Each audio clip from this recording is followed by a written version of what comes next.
Hey everyone, कैसा सब। I hope सब बढ़िया होगा। तो यार आज हम लोग ना मैट्रिसेस की एक्सरसाइज 3.1 स्टार्ट करने जा रहे हैं।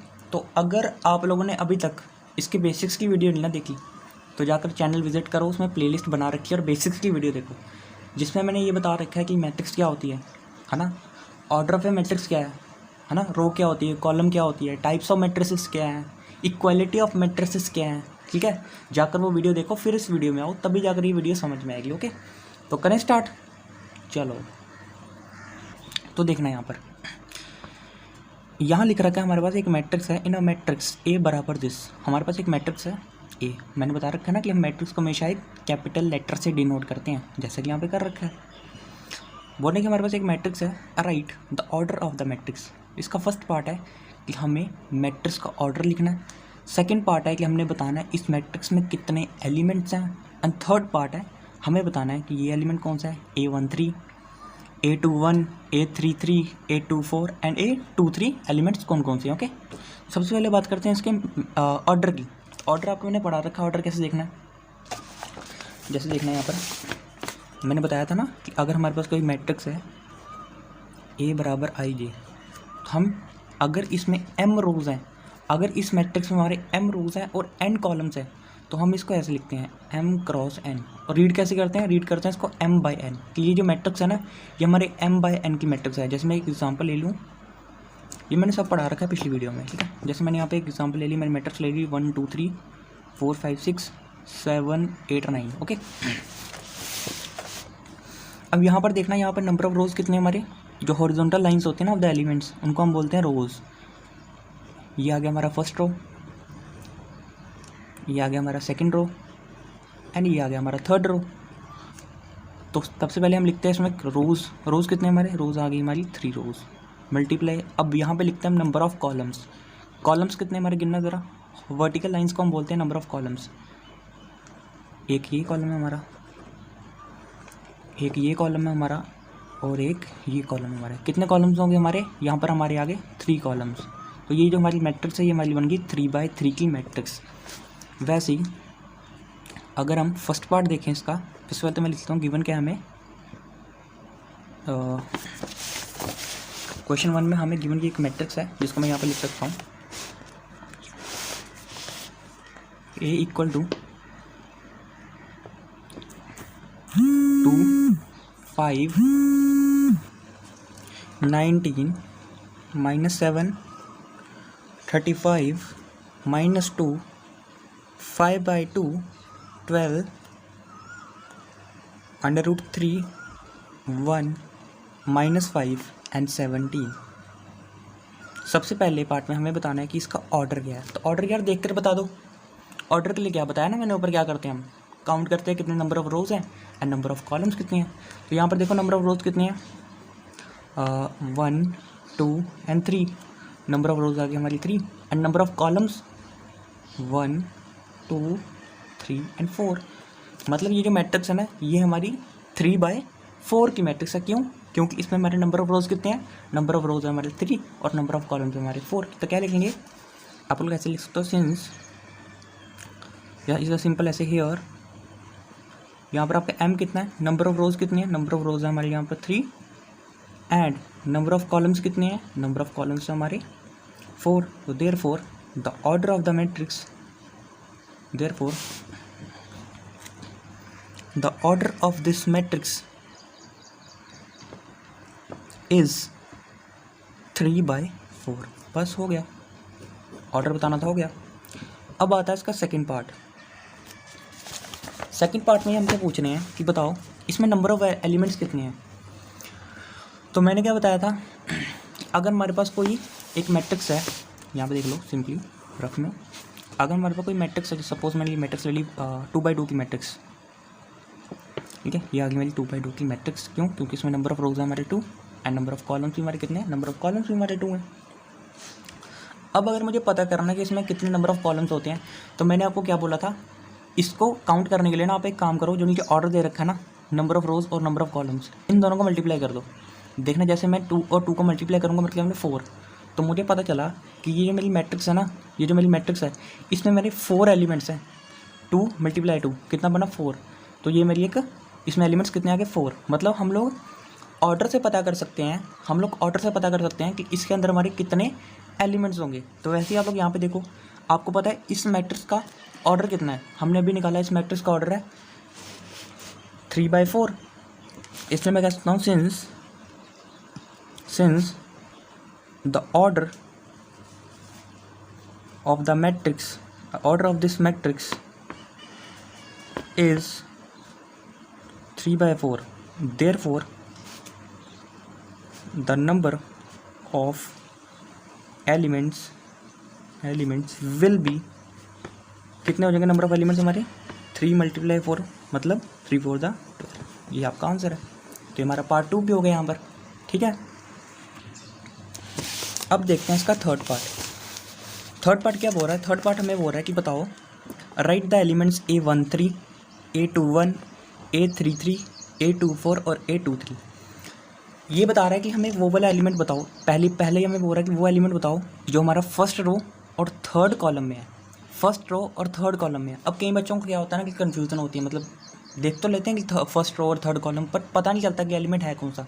तो मैंने ये ट्रिक पहले भी समझाई थी कि ऐसा करने के लिए एक काम किया करो, जब भी वो एलिमेंट पता करना होता है ना कि फर्स्ट रो और थर्ड कॉलम, तो एक काम किया करो, फर्स्ट रो काट दिया करो। जैसे मैं यहाँ पर फर्स्ट रो काट देता हूँ, ये मैंने काट दी फर्स्ट रो, पेंसिल है क्या मेरे पास, पता नहीं आ रही, देखो ये आ गई मेरी फर्स्ट रो, मैंने फर्स्ट रो काट दी। और किसमें, थर्ड कॉलम में, तो यहाँ से मैंने ये थर्ड कॉलम काट दिया। अब यहाँ पर ये दोनों लाइंस आपस में कट की ना, ये जो मैंने 2 लाइंस बनाई, यहाँ पर ये दोनों लाइंस आपस में कट की ना, वही मेरा वो एलिमेंट है। कहाँ पे कट की, यहाँ पे। मतलब मेरा A13 वाला जो एलिमेंट है ना, वो मेरा ये है। तो मैं यहाँ पे लिख लूँगा थर्ड पार्ट में कि जो मेरा A13 है वो मेरा कितना आ रहा था, A13 मेरा आया 19। उसी तरह से मेरा A21 कितना आ जाएगा। A21 के लिए क्या करूँगा, जो सेकंड रो और फर्स्ट कॉलम में है, ऐसे भी देख सकते हो सेकंड रो कौन सी है, सेकंड रो और first column, second row first column, lines यहाँ पे कट की 35। फिर मेरा A33 वाला एलिमेंट, मतलब थर्ड रो और थर्ड कॉलम, थर्ड रो काट दो, थर्ड कॉलम काट दो, यहाँ पे इंटरसेक्ट की, आ गया -5। सिंपल तरीका है ये, कोई टाइम वेस्ट नहीं होगा आपका। फिर A24 निकालना है, मतलब सेकंड रो और फोर्थ कॉलम, ये काट दिया मैंने सेकंड रो और ये काट दिया मैंने फोर्थ कॉलम। कहाँ पे कट की लाइंस, यहाँ पे कट की 12 पर, ठीक है ना। सेकंड रो और फोर्थ कॉलम, यहाँ पे लाइंस कट की ना, तो मेरा आ गया 12। फिर मेरा A23 वाला देखो कौन सा होगा, second row third column, this is third column. Lines कहाँ पे कट की, लाइंस मेरी यहाँ पे कट की, मतलब 5/2। तो ये हो गया हमारा थर्ड पार्ट का भी आंसर। ठीक है, अब देखते हैं यहाँ पर क्वेश्चन नंबर 2। क्वेश्चन नंबर 2 हमसे कह रहा है कि if we have a matrix having 24 elements, what are the possible orders it can have.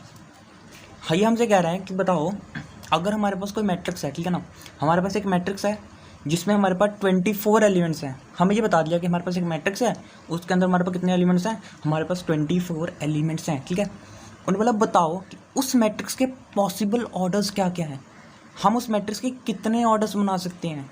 और अगर आप ये बता देते हो ना, तो ये भी बता देना what if it has 13 elements, तब क्या होगा अगर उसमें 13 एलिमेंट्स होंगे।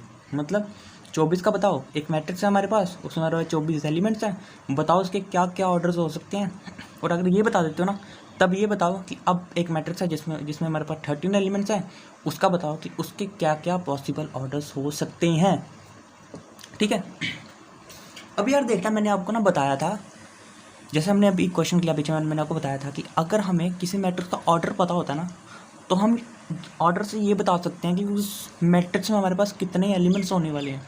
क्या करते हैं, नंबर ऑफ़ रोज़ को नंबर ऑफ़ कॉलम से मल्टीप्लाई कर देते हैं और हमें पता चल जाता है कि उसमें कितने एलिमेंट्स होने वाले। जैसे यहाँ पर देखा था हमने, जैसे मैंने यहाँ पर एक 2x2 की मैट्रिक्स बनाकर दिखाई थी आपको, और मैंने बोला था कि अगर हम नंबर ऑफ़ रोज़ और नंबर ऑफ़ कॉलम्स को मल्टीप्लाई करते हैं तो हमें पता चल जाएगा कि इसके अंदर कितने एलिमेंट्स हैं। जैसे इन दोनों को मल्टीप्लाई करो, इसके अंदर आएंगे हमारे 2 × 4, हमें पता लग गया कि इसके अंदर 4 एलिमेंट्स हैं।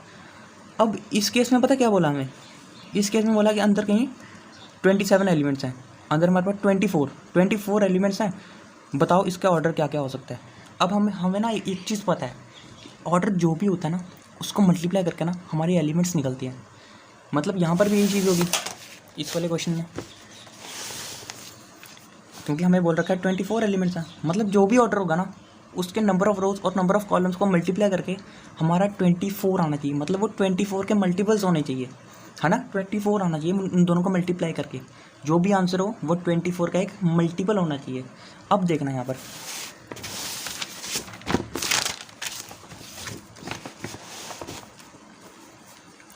सॉल्यूशन 2। मेरे पास एक मैट्रिक्स है ना, जैसे मैं यहाँ पर लिख रहा हूँ, we have a matrix, given लिख लो यहाँ पे, given we have a matrix having 24 elements, then the possible orders will be, possible orders क्या क्या होता है देखना।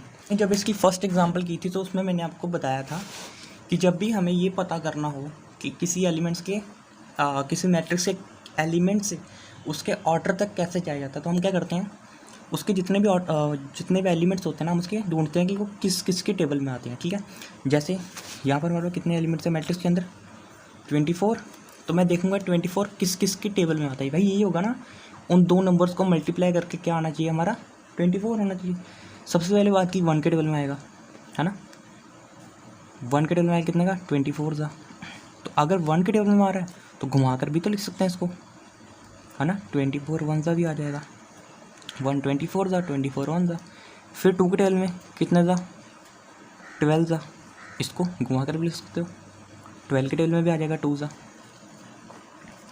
फिर 3 क्या आएगा, बिल्कुल आएगा 3 8 सा, इसको घुमा के भी लिख सकते हो 8 3 सा। फिर 4 के टेबल में आएगा, बिल्कुल आएगा 4 कितना था, 4 7 था। और फिर 7 के टेबल में भी 7 4 था। 5 के टेबल में नहीं आएगा, 6 के टेबल में आएगा, बिल्कुल आएगा। यहाँ पे 4 6 है ना, 4 के टेबल में 6 का आएगा 24, ठीक है। और यहाँ पे भी 6।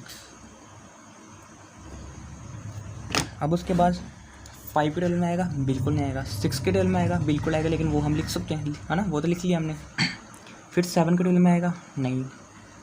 फिर हमारा क्या बोलते हैं, हमारा 8 के टेबल में आएगा लेकिन वो हमने लिख लिया है। 9 के नहीं, 10 के नहीं, 11 के नहीं, 12 के आएगा, लिख लिया है, ठीक है। उसके बाद सीधा आएगा ये किसके, अपने खुद के टेबल में, 24 के टेबल में, और वो भी हमने लिख लिया। मतलब इसके हमारे कितने ऑर्डर्स निकल के आए, 1 2 3 4 5 6 7 और 8, ठीक है। तो इसके ये 8 पॉसिबल ऑर्डर्स हैं जो हो सकते हैं। कब, अगर इसमें हमारे 24 एलिमेंट्स हैं। आप लोग मल्टीप्लाई करके देख लो, 1 24 था 24, 24 1 था 24, 2 12 था 24, 12 2 था 24, 3 8 था 24, 8 3 था 24, 4 6 था 24, 6 4 था 24। तो मतलब इन दोनों को मल्टीप्लाई करके हमारा क्या आना चाहिए, हमारा 24 आना चाहिए, जो कि ये सेटिस्फाई कर रहा है, ठीक है।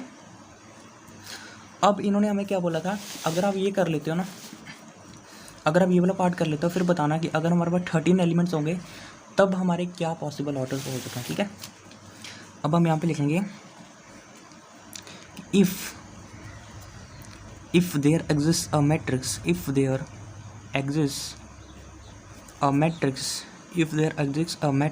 having 13 elements,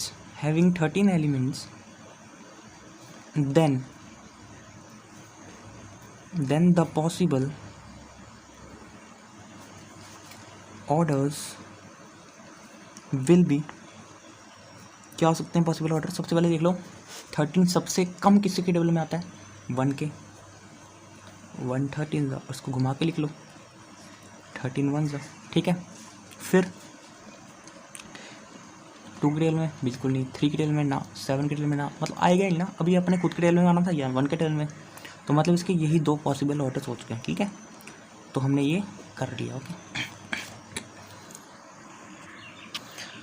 अब थर्ड पार्ट इसका आप खुद करोगे, ठीक है, क्योंकि ये सेम है बिल्कुल। वहाँ पे हमें बता रखा था कि 24 एलिमेंट्स है, यहाँ बोल रखा है 18 एलिमेंट्स है। तो बताओ पॉसिबल ऑर्डर्स क्या क्या होंगे। तो आपको पता सबसे पहले क्या करना है, ऐसे दो नंबर चुनने हैं आपको जिनको मल्टीप्लाई करके हमारा 18 आ जाए। जैसे सबसे पहले 1 देख लो, 1 क्रॉस 18 है ना, फिर 18 क्रॉस 1, फिर 2 के रियल में 2 क्रॉस 9, फिर 9 2 जाना 9 क्रॉस 2, फिर ऐसे 3 के रियल में 3 क्रॉस 6, जितने भी बनते हैं आप बनाओगे, ठीक है। और वो करने के बाद आप बनाओगे यहाँ पर what if it has 5। Same question है, ठीक है, जैसा हमारा 2 क्वेश्चन है, डिट्टो क्वेश्चन है ये वाला, ठीक है। डू योरसेल्फ, खुद कर लेना, ठीक है। इसको जैसे वो किया ना वैसे ही इसको करोगे, ओके। करते हैं क्वेश्चन नंबर 4। क्वेश्चन नंबर 4 में हमें बोल रखा है कंस्ट्रक्ट अ 2x2 मैट्रिक्स। हमें एक 2x2 की मैट्रिक्स बनानी है, कंडीशन दे रखी है, मतलब एक मैट्रिक्स बनानी है हमें 2x2 की, whose elements are given by, जिसकी कंडीशन ये दे रखी है। मतलब एलिमेंट्स जो है ना, देखो मैंने आपको बताया था ना कि हमें कि जनरली हम जो मैट्रिक्स है ना, हम उसको ऐसे डिनोट करते जाती है, नोटेशन ऑफ अ मैट्रिक्स ऐसे लिखते हैं ना, डिनोट करते हैं, नीचे लिखते हैं उसका ऑर्डर। ए आई जे मैंने बोला था इसके एलिमेंट्स होते हैं, है ना। अब ए आई जे की हम आई और जे की हम डिफरेंट वैल्यूज़ के लिए डिफरेंट एलिमेंट्स बता सकते हैं। जैसे अगर मैं बोलूँ कि I1 रख लो और जे भी 1 रख लो, ये मैं बता रहे हैं कि आई भी 1 जे भी 1 मतलब A11, मतलब फर्स्ट रो में और फर्स्ट ही कॉलम में, फर्स्ट रो में और फर्स्ट ही कॉलम में। फिर I1 रख लो, J2 रख लो, फिर मैंने I को 1 रख लिया, J को 2 रख लिया। ऐसे करते करते मैं कितने भी ऑर्डर की मैट्रिक्स बना सकता हूँ, ठीक है। मतलब मुझे क्या चाहिए, मुझे I और J की कुछ वैल्यूज़ चाहिए जिनके बेस पर मैं एक मैट्रिक्स बना सकता हूँ। जनरली ऐसे है, पर अगर मुझे I और J की कुछ वैल्यूज़ मिलती हैं तो मैं क्या कर सकता हूँ, एक मैट्रिक्स बना सकता हूँ। अब यहाँ पर क्वेश्चन नंबर 3 में ना हमें बोला कि मैट्रिक्स हमारी 2x2 की होनी चाहिए, नोटेशन बता दी उसकी, और बोला कि इसके एलिमेंट्स जो है ना हमारे कुछ इस तरह से होने चाहिए, ठीक है। एलिमेंट्स हमारे कुछ इस तरह से होने चाहिए। अब देखना यहाँ पर मैं करने जा रहा हूँ सोल्यूशन 4, ठीक है। सोल्यूशन 4 सबसे पहले मैंने यहाँ पे, क्योंकि मुझे एक 2x2 की मैट्रिक्स बनानी है और फर्स्ट कंडीशन में मुझे जो है, मुझे आई जे की वैल्यूज़ किसके अकॉर्डिंग लेनी है, मुझे आई जे की वैल्यू कुछ इस तरह से लेनी है, ठीक है। और एक 2x2 की मैट्रिक्स बनानी है, तो मैं एक मैट्रिक्स बना लेता हूँ। अब सबसे पहले देखना, अगर मैं यहाँ पर I को 1 और J को भी 1 रखता हूँ, I को 1 और J को भी 1 रखता हूँ, तो 1 + 1 मेरा 2 बनेगा, 2 का स्क्वायर मेरा 4 बनेगा, और ये 4/2, देखो ना 1 + 1 का स्क्वायर बाई 2, 1 + 1 मेरा 2 बना, और 2 का ऊपर स्क्वायर बाई 2, ये मेरा बना 4, 4/2 2। मतलब जो मेरा फर्स्ट एलिमेंट है A11 मतलब फर्स्ट रो I भी 1 और J भी 1, पहला ही रो और पहली ही कॉलम, उसका जो एलिमेंट होगा वो मेरा आ जाएगा 2, ठीक है। फिर 2/2 की बनानी याद रखना, ठीक है। 2/2 की मतलब दो ही कॉलम और हमारे 2 ही रोज होने चाहिए, ठीक है। अब मैं लेता हूँ A12 वाला एलिमेंट, जब मैंने यहाँ पर रखा 1 और यहाँ रखा 2, 1 + 2 का स्क्वायर बाय में 2, 1 + 2 मेरा 3, 3 का स्क्वायर मेरा 9, 9/2। मतलब ये वाला एलिमेंट मेरा निकल के आया कितना, 9/2। अब इसके आगे तो मैं जान नहीं सकता, 1 3 तो मैं ले नहीं सकता, क्यों, जब मैं 1 3 लूँगा तो मेरे 3 कॉलम्स हो जाएंगे, और मुझे तो 2/2 की मैट्रिक्स चाहिए, नंबर ऑफ कॉलम्स मुझे 2 ही चाहिए, ठीक है। अब मैं लूँगा यहाँ पे A21, जब मैंने यहाँ पे 2 रखा और यहाँ पे रखा 1, 2 + 1 मेरा 3, 3 का स्क्वायर मेरा 9, 9/2, सेम आंसर। फिर 2 2 A22, यहाँ पे रखा मैंने 2, यहाँ पे रखा मैंने 2, 2 + 2 मेरा 4, 4 का स्क्वायर मेरा 16, देखो ना 2 + 2 ऐसे होगा ना, 2 + 2 का स्क्वायर बाय 2, 2 + 2 मेरा 4, ये 4 स्क्वायर बाय 2। फिर यहाँ पे मेरा 4 स्क्वायर मेरा कितना होता है, 4 स्क्वायर मेरा होता है 16, 16/2, और ये मेरा आ गया 8, ठीक है। तो मतलब ये है मेरी वो रिक्वायर्ड मैट्रिक्स जो मुझे बनानी थी, ठीक है। सिंपल है बिल्कुल। करता हूँ उसका पार्ट टू में जो है ना, हमें जो हमारे AIJ लेना है वो हमें कुछ इस तरह से लेना है, ठीक है, और कि I / J, ठीक है। तो मैट्रिक्स बना लेता हूँ मैं यहाँ पर, 2/2 की मैट्रिक्स मुझे बनानी है। जब मैंने I1 लिया और J भी 1 लिया, 1/1 1, जब मैंने I1 लिया मतलब A12 बनाने के लिए, यहाँ A12 है ना, फर्स्ट रो और सेकंड कॉलम, फर्स्ट रो और सेकंड कॉलम, है ना। ये वाला एलिमेंट जब मैंने I1 और J2 रखा 1/2 मेरा बन गया हाफ। फिर जब मैंने I1 लिया, I मुझे अब यहाँ पे 2 लेना ना, I2 लिया और J मेरा 1 लिया, फर्स्ट कॉलम और सेकंड रो, है ना। तो यहाँ पे मेरा कितना आ गया, I मेरा 2, J मेरा 1, तो ये बन गया मेरा 2। फिर जब मैंने I भी 2 लिया और J भी 2 लिया, A2 second row second column, ये मेरा बन गया 2/2 1। ठीक है, इस तरह से ये मेरी मैट्रिक्स बन गई। पार्ट 3 भी इसका ईजी है, खुद करोगे। ठीक है, इसको आप खुद करना उसको। अब करते हैं हम इसका 5th क्वेश्चन, जो बिल्कुल सेम है। वहाँ पे हमें 2/2 की मैट्रिक्स बनाई थी, यहाँ पे हम एक 3/3 की मैट्रिक्स बनाएंगे। देखना ज़रा, अगर आपको एक तरीके से करना है ना इसको, तो आप ऐसे लिख सकते हो। सबसे पहले आप लिखोगे इन जनरल, ऐसे लिखना है इन जनरल ए 3/4। यहाँ पे कितना बोल रखा है, यहाँ पे हमने बोला हमें कितना बोला हमें 3/4। In general A 3/4 matrix, in general A 3/4 matrix is given by किस तरह से दी जाती है हमें 3/4 मैट्रिक्स को हम कैसे लिखते हैं, ए से डिनोट करेंगे, जिसमें हमारे 3 रोज, पहला वाला हमें रोज बताता है नंबर ऑफ रोज, और 4 कॉलम्स होंगे। 3 रोज बना लेता हूँ मैं, A11, A12, A13 और A14, 4 कॉलम्स आ गए हमारे। ये आ गई फर्स्ट रो। अब बना रहा हूँ second row, A21, A22, A23, A24, फिर A31, है ना, A32, A33 और A34।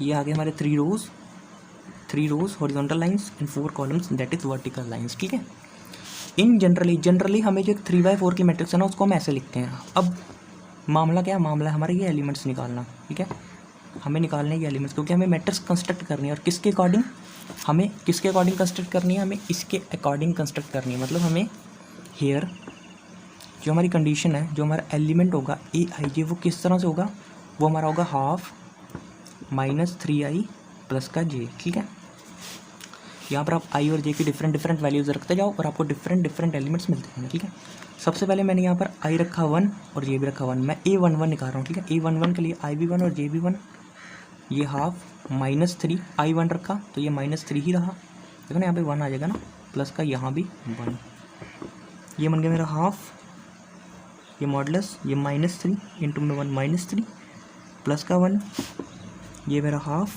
और -3 + 1 इज़ -2। और आपको पता है एक चीज़ याद रखना, ये हमारा होता है मॉडुलस, इसको हम बोलते हैं मॉडुलस। मॉडुलस के अंदर आप कोई भी नंबर रखोगे ना, कोई भी नंबर दुनिया का, चाहे वो पॉजिटिव है या नेगेटिव है, वो हमेशा ही उस नंबर को पॉजिटिव करेगा। जैसे यहाँ पे अगर मैं रखता हूँ 0 तो 0 रहता है, मैंने रख दिया यहाँ पे -1, तो उसका आंसर कितना आएगा, मॉडुलस -1 मेरा 1 आएगा। मतलब नेगेटिव नंबर को भी ना वो पॉजिटिव बनाकर निकालता है। ये खास बात है एक मॉडुलस की, मॉडुलस हमारा नेगेटिव नंबर को भी पॉजिटिव कर देता है। जैसे यहाँ पर हमारा -2 है ना, जब ये -2 हमारा इस मॉडुलस से बाहर आएगा ना, तो ये +2 निकल कर आएगा, मतलब ये 2 बन जाएगा और ये 2/2, तो ये हमारा हो गया 1। मतलब जो मेरा A11 है ना, जो मेरा A11 है वो मेरा निकल के आ गया 1। अब उसी तरह आप एक काम करो, A12 रख लो, है ना, A को 1 रख लो, मतलब यहाँ पर I को 1 रख लो और J को 2 रख लो। जब मैंने I को 1 रखा तो 3 1 3, J को 2 रखा, है ना, 3 1 3 और J को रखा मैंने 2, तो ये -3 + 2 माइनस का 1/2, -1 क्योंकि मॉडुलस में था, तो मॉडुलस ने इसको प्लस का 1 कर दिया और प्लस का 1/2, मतलब ये मेरा निकल गया हाफ। फिर मैंने यहाँ पर रखा कितना, यहाँ पर मैंने रखा अपना A13, I को रखा 1 और J को रखा मैंने 3, ये 3 1 3 और यहाँ भी 3 + 3 -3 प्लस का 3 माइनस प्लस माइनस, ये बन गया 0/2, 0/something इज 0, बात खत्म। फिर मैंने यहाँ पर रखा कितना, यहाँ पर रखा मैंने 1, यहाँ पर रखा मैंने 4, देखो ना A14 निकालने के लिए, ये वाला एलिमेंट निकालने के लिए I को रखा 1, I को 1 रखते ही -3 आ, ये 4, -3 + 4 इज़ व्हाट, -3 + 4 कितना आएगा, 4 - 3 इज़ 1, तो 1/2, ये भी आ गया मेरा हाफ। ठीक है, फिर 2 1 वाला एलिमेंट निकालने के लिए I को रखा मैंने 2, J को रखा मैंने 1, I को 2 रखते मेरा 3 2 ज़ा 6, लेकिन माइनस का 6 क्योंकि यहाँ पे माइनस भी था, प्लस का 1, तो ये बन गया कितना मेरा -5/2, और ये मॉडुलस में ना यहाँ मॉडल्स में आएगा ना, तो -5/2 यानी कि -5 मॉडल्स में बाई 2। और मॉडल्स क्या करता है हमारा, नेगेटिव नंबर को भी पॉजिटिव बनाकर बाहर निकालता है। तो ये बन गया हमारा कितना, ये बन गया मेरा 5/2। उसी तरह जब मैं यहाँ पर a22 निकालूंगा तो यहाँ पर रखूँगा 2, 3 2 ज़ा 6 यानी कि -6 प्लस का 2 मतलब -4 था, मॉडल्स ने पॉजिटिव का ओवर किया, 4/2 इज 2। फिर यहाँ पे मैंने रखा आई को रखा मैंने 2, आई को रखा मैंने 2 और ए को रखा मैंने 3। आई को 2 रखा, 3 2 ज़ा 6 -6 प्लस 3 इज़ -6 प्लस 3 क्या मेरा आ गया -3/2, लेकिन वो -3 मॉडल्स में तो प्लस का 3 हो गया, तो आ गया 3/2। फिर यहाँ पे मैंने रखा कितना, देखो ना 2, 4 वाला एलिमेंट 2 रखा, यहाँ पे 2 रहा, 3 2 ज़ा 6, 6 प्लस 4 इज़ -2, -6 प्लस 4 इज़ -2, तो -2 को बन गया हमारा पॉजिटिव का, तो 2/2 इज़ 1। ठीक है, ये वाला रो रह गया हमारा। आई को रखो अब 3 और जे को रखा 1। आई को 3 रखा तो 3 3 9 -9 प्लस 1 इस -8 -8 आ गया आपका मॉडल्स में, तो वो बन गया आपका पॉजिटिव का 8/2 इज़ 4। ठीक है, फिर A32 के लिए यहाँ पर रखो 3 3 3 9 9 plus 2 -9 plus 2 is what 7 -7/2 is 7/2 क्योंकि वो मॉडल्स था। फिर यहाँ पर रखो 3 3 9 9 प्लस 3 6 9 प्लस 3 इज 6 6/2 इज 3। फिर यहाँ पर रखो आप 3 9 9 -9 प्लस 4 इज 5 -5 तो -5 क्योंकि मॉडल्स में पॉजिटिव का हुआ और ये बन गया हमारा 5/2। So this is the required matrix. ठीक है, ये आपको मैट्रिक्स निकालनी थी। अब ये आगे इसका पार्ट 2 सेम है, इससे ईजी है। ठीक है ना, जल्दी हो जाएगा, इसको आपने खुद करना। ओके, सेम है। ठीक है, देखते हैं इसका क्वेश्चन नंबर 6। ठीक है, अब देखते हैं हम इसमें क्वेश्चन नंबर 6। ठीक है, क्वेश्चन नंबर 6 में हमें क्या दे रखा है, हमें दो मैट्रिसेस दे रखी है और उनके बीच में क्या है हमारा इक्वल का साइन है। मतलब इसका ये मतलब है कि ये दोनों जो मैट्रिसेस है ना, ये दोनों मैट्रिसेस हमारी इक्वल हैं। ठीक है, और आपको मैंने एक बात बताई थी बेसिक्स में, जब हमने इक्वालिटी ऑफ मैट्रिसेस का कॉन्सेप्ट समझा था, मैंने बताया था कि जब भी दो मैट्रिसेस हमारी इक्वल होती हैं तब क्या होगा, उन दोनों का पहली बात तो ऑर्डर सेम होगा। जैसे ये 2/2 की है, 2 रोज हैं और 2 कॉलम्स, तो ये भी 2/2 की है, इसलिए इक्वल है। दूसरा नंबर क्या होना चाहिए, इक्वल होने के लिए हमारे कॉरस्पॉन्डिंग एलिमेंट्स जो है ना वो इक्वल होने चाहिए। मतलब इसका ये एलिमेंट इसके इस एलिमेंट के इक्वल होना चाहिए। मतलब A11 B11 के इक्वल होना चाहिए, A12 B12 के इक्वल होना चाहिए ना, A21 B21 के इक्वल और A22 हमारा B22 के इक्वल होना चाहिए। तब हम मानते हैं कि दो मैट्रिसेस हमारी इक्वल है। अब इन्होंने पता क्या किया, इन्होंने हमें ये नहीं बोला कि इक्वल करो, इन्होंने बोला कि मैट्रिसेस इक्वल हैं, एक्स वाई जेड की वैल्यू निकालो। अब देखना यहाँ पे हमें गिवन क्या है, हमें गिवन है कि ये जो मैट्रिक्स है, ये मैट्रिक्स हमारी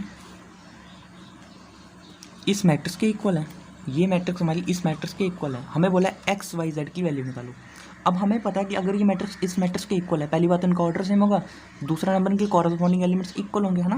तो मतलब मैं कह सकता हूँ कि by the definition of equality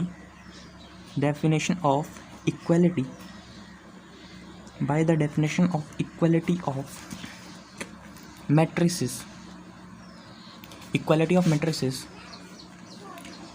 matrices मैं कह सकता हूँ कि मेरा 4 जो है वो मेरा y के बराबर आएगा, है ना, ये एलिमेंट मेरा इसके बराबर। फिर यहाँ से मेरा 3 मेरा z के इक्वल होगा, यहाँ से मेरी z की वैल्यू भी निकल आई, है ना, z की वैल्यू मेरी 3 निकल आई। यहाँ से मेरा x मेरा 1 के इक्वल होगा और यहाँ से मेरी x की वैल्यू भी निकल आई। मतलब मैंने y की वैल्यू भी निकाल ली, z की वैल्यू, और मैंने x y z तीनों की वैल्यू निकाल ली। ठीक, इतना ही काम मुझे करना था। अब इसका दूसरा पार्ट भी सेम है, जिसमें मुझे बोल रखा है कि मेरे पास एक एलिमेंट है x प्लस वाई, मतलब दो मैट्रिसेस हैं। एक मैट्रिक्स है मेरे पास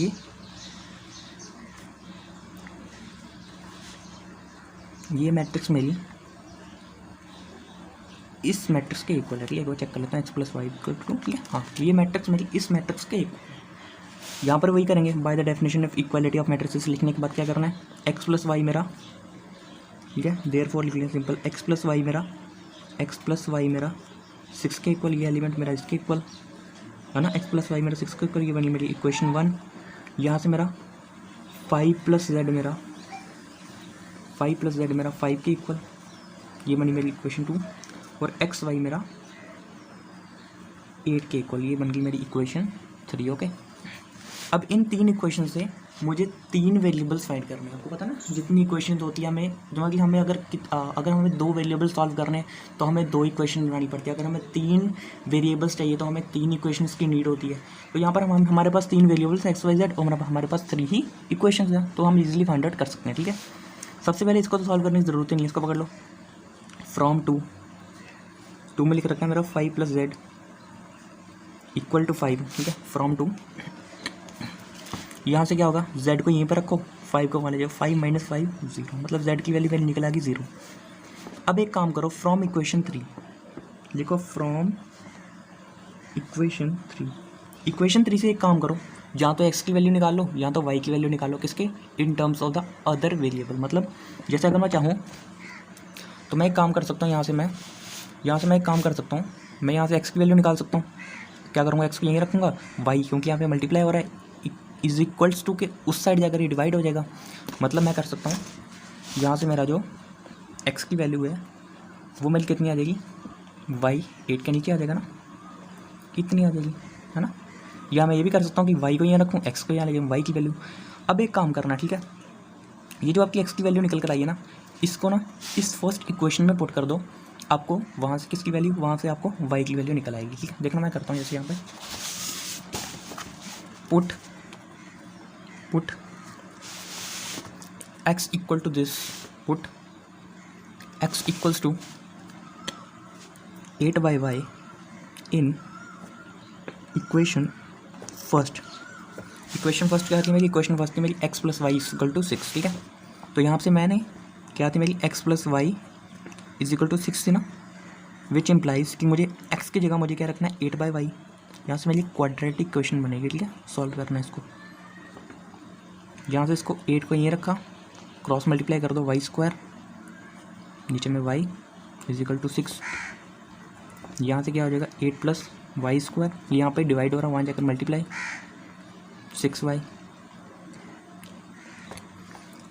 यहाँ से बना लो क्वाड्रेटिक, यहाँ से y² यहीं पर रखा, 6y यहाँ लाए तो माइनस का 6y और प्लस का 8 तो ऑलरेडी यहाँ पर है। ठीक है, अब ये बन गई हमारी एक क्वाड्रेटिक इक्वेशन, जिससे हमारी क्या, वाइज की वैल्यूज़ निकल कर आएगी। कितनी वैल्यूज़, 2।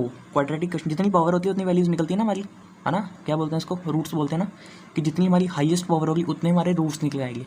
मतलब यहाँ पे हमारे y की ना 2 वैल्यूज़ निकलेगी, और उन 2 अलग अलग वैल्यूज़ के लिए ना हम x की अलग अलग वैल्यूज़ निकालेंगे। देखना कैसे, सबसे पहले देखना, मैं यहाँ पे देख रहा हूँ कि मैं इसको सॉल्व करता हूँ। मतलब हमें क्या करना होता है, यहाँ पे हमें जो मिडिल वाला होता है ना, मिडिल टर्म, एक क्वाड्रेटिक इक्वेशन में हमें मिडिल टर्म को कुछ इस तरह से हमें इसको स्प्लिट करना होता है, इन दोनों का सम, मतलब जो वो 2 नंबर्स आएंगे इसको हम ऐसे 2 नंबर्स में स्प्लिट करेंगे, ऐसे 2 नंबर्स में मैं इसको तोड़ूंगा, उन 2 नंबर्स को प्लस या माइनस करके मेरा वापस से 6y आ जाए, और उन 2 नंबर्स को मल्टीप्लाई करके ना मेरा यहाँ पे देख लो, 8 को यहाँ पे मल्टीप्लाई करना, 8 को इसकी कोफिशिएंट कितना है 1, 8 1 8, 8 को यहाँ मल्टीप्लाई 8, 8 1 8, वो 2 नंबर्स को मल्टीप्लाई करके मेरा 8 आना चाहिए, क्योंकि 8 1 8 आ रहा है। आपको इस वाले को इससे मल्टीप्लाई करके देखना होता है, जितना भी आता ना उन 2 नंबर्स को मल्टीप्लाई करके भी वही आना चाहिए, और उन 2 नंबर्स को प्लस माइनस करके भी हमारा 6y ही रहना चाहिए। ठीक है,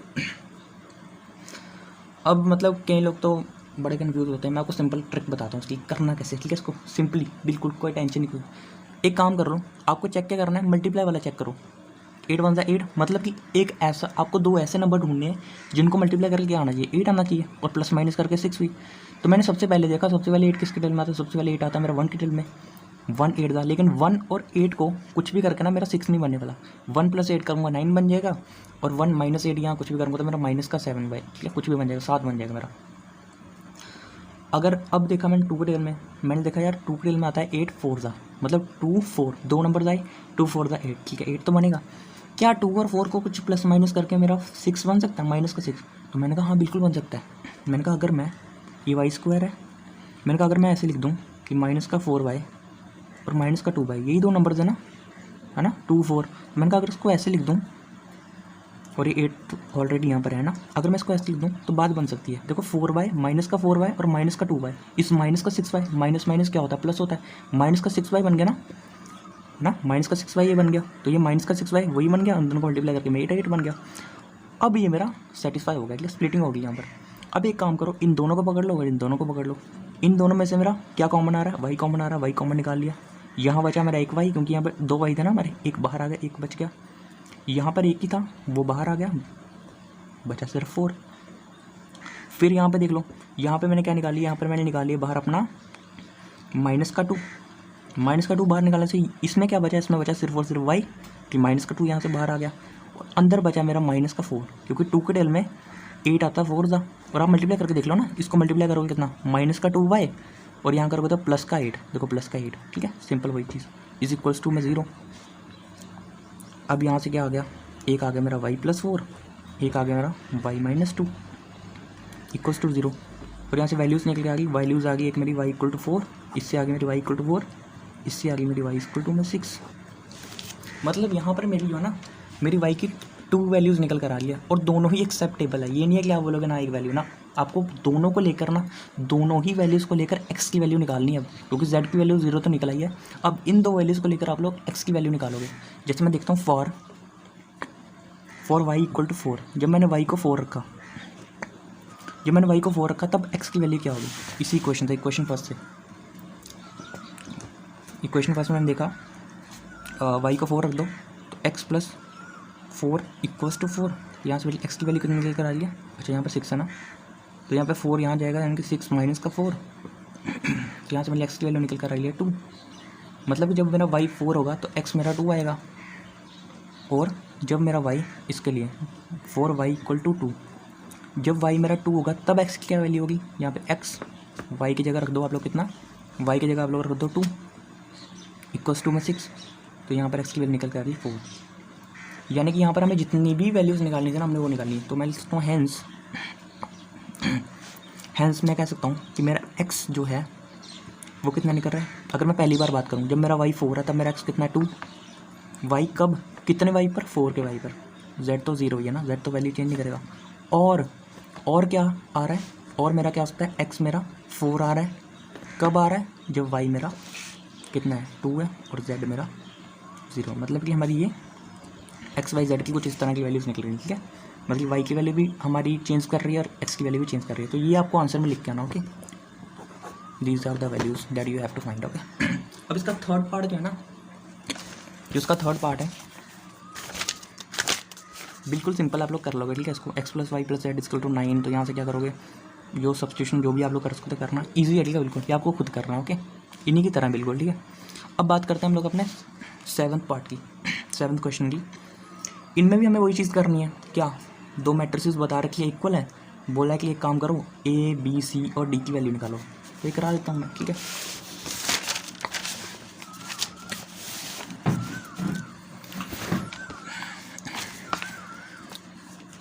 यहाँ पर देखना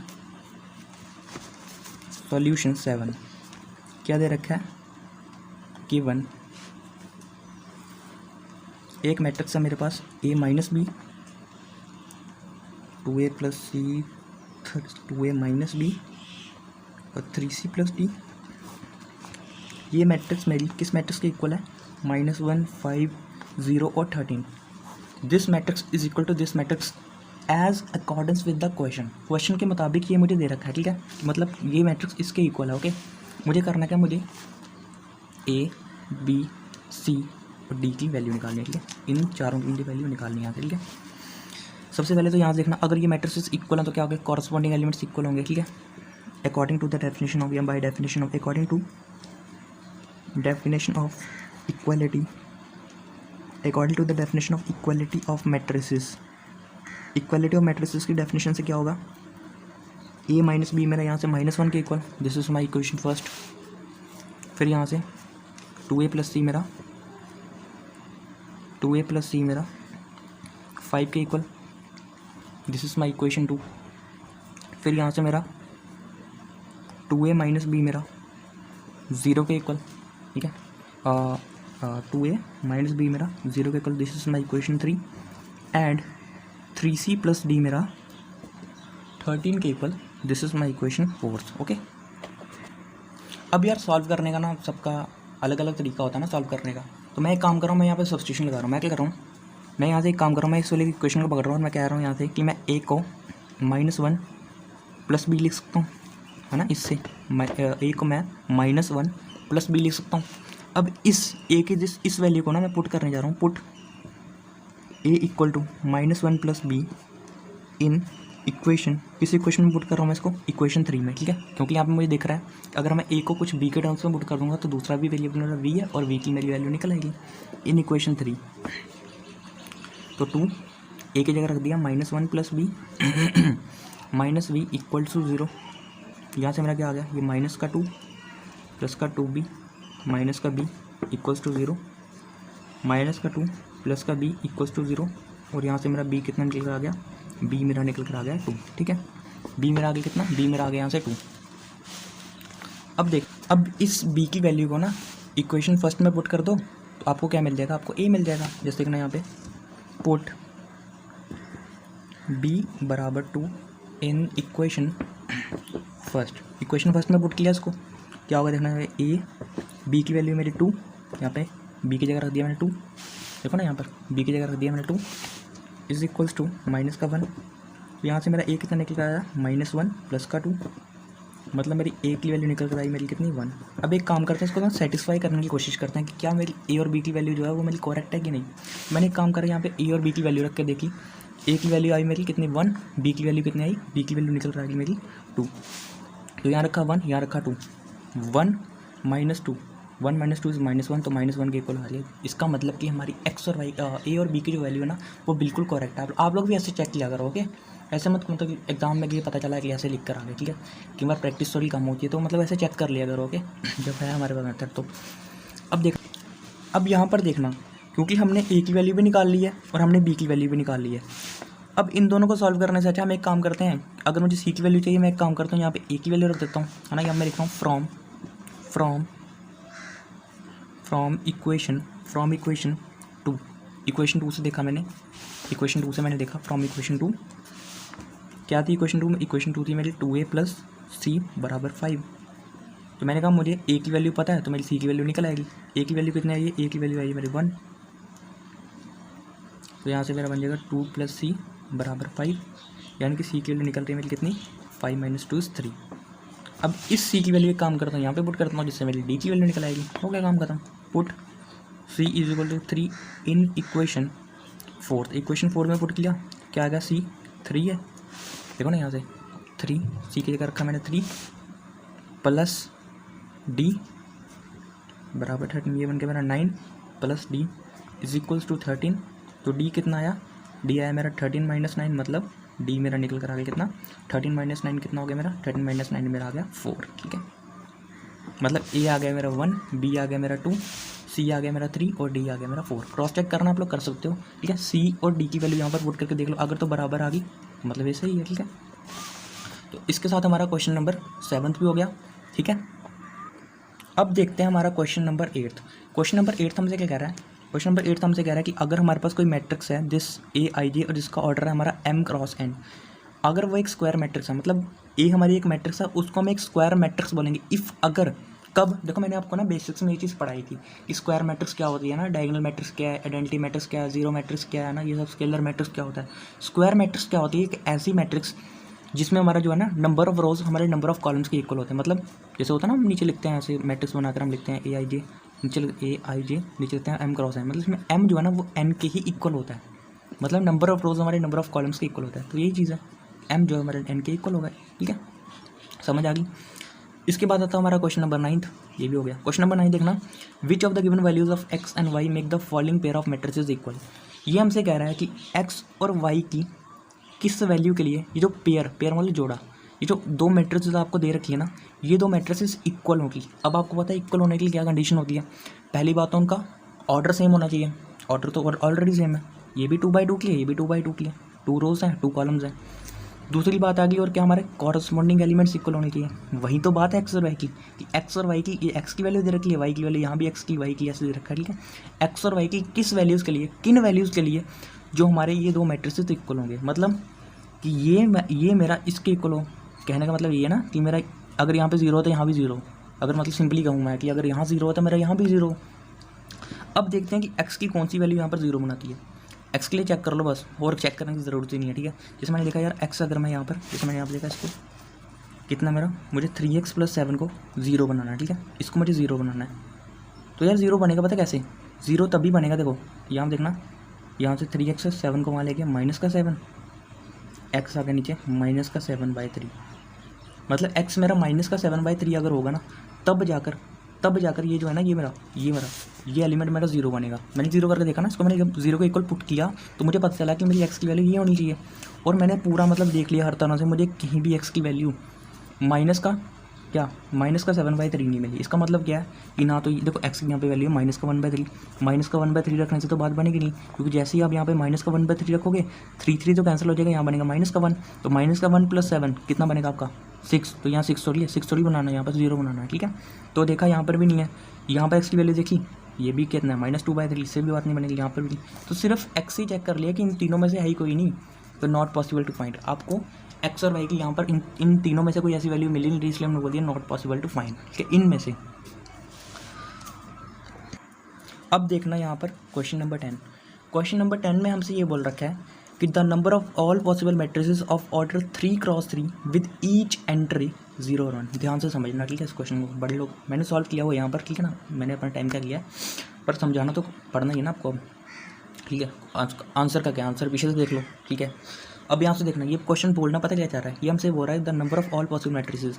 आप हमें बताओ कि इतनी पूरी दुनिया में, मतलब आप कितनी ऐसी पॉसिबल मैट्रिसेस हो सकती हैं जिनका ऑर्डर हमारा 3/3 हो, मतलब जिनमें 3 रोज हो और 3 कॉलम। एक ऐसी मैट्रिक्स बताओ कितनी मैट्रिसेस हो सकती है जिसका ऑर्डर 3/3 हो और उनमें एंट्रीज या तो 0 हो या तो 1 हो। पता क्या कह रहे हैं, ये हमसे कह रहे हैं कि आप बताओ कितनी 3/3 की ऐसी मैट्रिक्स हो सकती हैं, 3/3 की ही होनी चाहिए, जिसके एलिमेंट जहाँ तो 0 हो जहाँ तो 1 हो। मतलब यहाँ भी जहाँ तो 0 आ रहा है, यहाँ तो 1 आ रहा है, यहाँ तो 0 आ रहा है, यहाँ तो 1।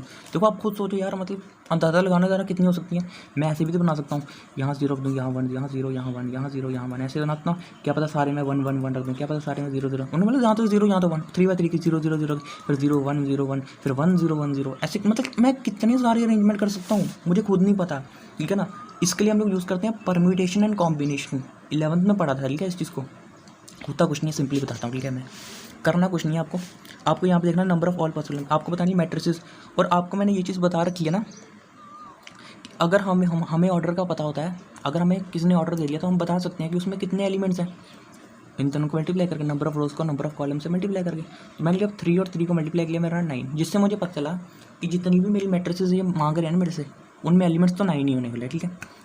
मतलब कि मुझे जो स्पेसिस फिल करनी है ना, मतलब यार मैट्रिसेस में कितनी स्पेसिस है, 1 2 3 4 5 6 7 8 9, है ना, ऐसे है ना। मुझे 9 स्पेसिस फिल करनी है अगर मैं एक मैट्रिक्स को लेके चलूँ। अब देखना कैसे होगा, ठीक है। मुझे ऐसे बतानी है कितनी मैट्रिसेस होंगी जिनका ऑर्डर 3/3 हो और उनके एलिमेंट या तो 0 हो और या तो 1 हो, ठीक है। अब मैंने कहा यार मुझे 9 स्पेसिस फिल करनी है, क्यों, क्योंकि 9 एलिमेंट्स ऑर्डर से देखा। अब मैंने कहा पहली स्पेस में कितने वेज में फिल कर सकता हूँ, पहली स्पेस जो है मैं कितने वेज में फिल कर सकता हूँ, मैं 2 वेज में फिल कर सकता हूँ। कैसे, जहाँ तो यहाँ 0 लिख सकता हूँ, या तो यहाँ 1 लिख सकता हूँ, ठीक है। मतलब ऐसे समझाने के लिए कर रहा हूँ, ठीक है। आप लोग ऐसे कर लो, 9 स्पेसिस बना लो, 3 4 5 6 7 8 9, 1 2 3 4 5 6 7 8 9, ठीक है। 9 स्पेसिस आ गई।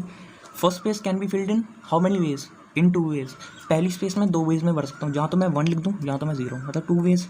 दूसरी यहाँ भी, यहाँ तो 0 यहाँ तो 1, ऐसे ये यहाँ पर भी 0 यहाँ तो 1, यहाँ पर भी 0 यहाँ तो 1, यहाँ पे 0 यहाँ पे 1, मतलब मैं 9 की 9 स्पेसिस जहाँ तो 0 जहाँ तो 1 से भर सकता हूँ, ठीक है। अब करना कुछ नहीं है, इन सबको मल्टीप्लाई कर देना है। परम्यूटेशन एंड कॉम्बिनेशन पढ़ लो एक बार, सही है, ठीक है। भरना इतना देख लो, ठीक है, कुछ नहीं करना। जितनी बॉक्सेस भरनी है, जितनी स्पेसिस भरनी है उनको लिख लो, कितनी स्पेसिस भरनी है। मैंने एलिमेंट देख लिया कितने आने हैं, 9। तो 9 स्पेसिस, पहली स्पेस 2 वेज में 0 या तो 1 भर सकता हूँ, दूसरी 0 या तो 1, सबको मल्टीप्लाई कर दो, कितनी है 2⁹, और 2⁹ होता है हमारा 512, इसलिए इसका आंसर आ जाएगा आपका 512, ठीक है। तो यहाँ पर हमारी एक्सरसाइज 3.1 मतलब फिनिश होती है। नेक्स्ट वीडियो में हम लोग थोड़े कॉन्सेप्ट देखेंगे और करेंगे एक्सरसाइज 3.2। तब तक के लिए गुड बाय।